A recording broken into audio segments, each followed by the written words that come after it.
آدم علیہ السلام نے اللہ تعالیٰ کے سامنے یہ نہیں کہا پروردگار تیری صفت کے بارے میں جانتا تھا کہ تو بہت بردبار ہے، تو بندوں کی خطاؤں کی پردہ پوشی کرنے والا ہے، ان کو معاف کرنے والا ہے، تو یہ صفت دیکھنے کے لیے میں نے گناہ کیا تاکہ تو دیکھتے ہیں کیسا معاف کرتا ہے۔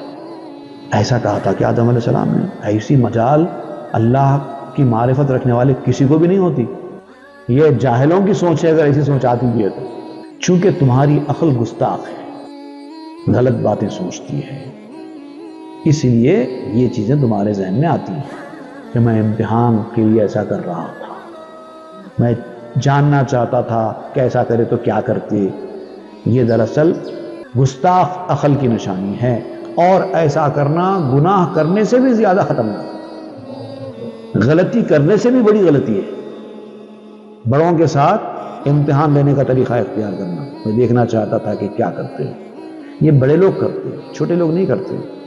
شیخ راہ کے پیشوا و رہبرست، گر مرید امتحان کرد او خرست۔ وہ شیخ جو تمہارا پیشوا، تمہارا رہبر، تمہارا گائیڈ ہے، تمہاری رہنمائی کرنے والا ہے، اگر اس شیخ کا مرید اس کا امتحان لینے کی کوشش کرے تو وہ مرید نہیں ہے، گدھا ہے۔